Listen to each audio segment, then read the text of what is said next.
আজকে হলো 26 তারিখ আর আজকে হলো ঘূর্ণিঝড়ের ডেট যে আজকে ঘূর্ণিঝড় হবে। ঘূর্ণিঝড়ের নাম হলো রেমাল ঘূর্ণিঝড়। এখন কুয়াকাটা সমুদ্র থেকে 300 বা সমুদ্রের কূল থেকে 300 কিলোমিটার দূরে রয়েছে সেই রেমাল ঘূর্ণিঝড়টি।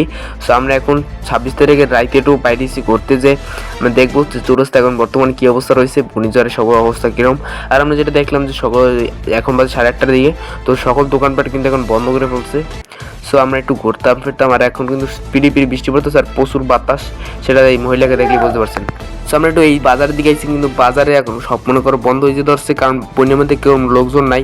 সো আমরা এই দোকানটা দেখছিলাম, কিন্তু দোকানটায় তারা এখন বর্তমানে খবর দেখতেছে যে এখন কোথায় কী খবর ইয়েছে। তো আমরা একটু দেখেন তারাই খবর দিকে চৌরাস্তার দিকে চলে এসেছি, কারণ বেশিক্ষণ থাকা যাবে না, কারণ আবার বন্যা টন্যা আসার সম্ভাবনা প্রচুর। সো আমি আর আমার ভাই এসেছিলাম, ছোটো ভাই। তো আমরা এখন আবার এই সিট দিয়ে একটু হাঁট দিয়েছি, আমি সাব্বির।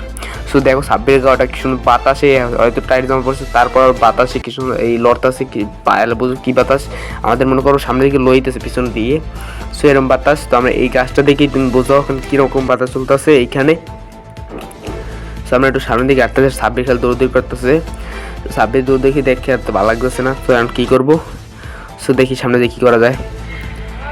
একটু লাইটটা বাড়াই দিলাম, এখন দেখো কি তখন বুঝে কোনো অন্ধকারই নেই, কিন্তু আরেকটু আগে বুঝলো যে কি অন্ধকার, মেঘ পুরো চারো আকাশে। সো চারো আকাশে এখন চলো আমরা কুয়াকাটার খবরটা দেখেছি, কুয়াকাটা এখন কী হইতেছে। সো আমরা কিন্তু এটা কুয়াকাটা আসছি, এটা কিন্তু কুয়াকাটার ভিডিও কালেক্ট করে দেখো। কুয়াকাটা কিন্তু এটা কিন্তু আজকের ভিডিও। তো দেখো কুয়াকাটা কী পরিমাণে মনে করো এখন চর তুফানে পানি করতেছে।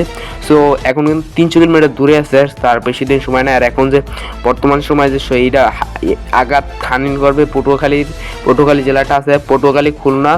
সো আর বরিশাল বিভাগ আর খুলনা বিভাগের মধ্যে বেশি এই আঘাত হানবে, সেটাই করা। আর সবাই কিন্তু এখন এই ইতে যাইতেছে না। আর পটুয়াখালীতে দিনে কী হয়েছে তোমার সেটা দেখো, দিনে কিন্তু বেশি বৃষ্টি পড়ে না, সকাল থেকে মোটামুটি বৃষ্টি পড়ছে, তারপর কিন্তু বৃষ্টি থামছে, কিন্তু প্রচুর পরিমাণ সারাদিন মেঘ এবং পাতা চলছে প্রচুর। সো মাঝ কিন্তু একটু হালকা বৃষ্টি পড়ছিল, তো বৃষ্টি পড়ে আবার থেমে গেছে, কিন্তু এই টানাগারে যে বৃষ্টিটা পড়ে সেই বৃষ্টিটা কিন্তু পড়ে নাই। তো সব মিলিয়ে দিনটা ভালোই ছিল। সো আজকের মতো এই পর্যন্তই, দেখা হবে একটা নতুন ভিডিওতে।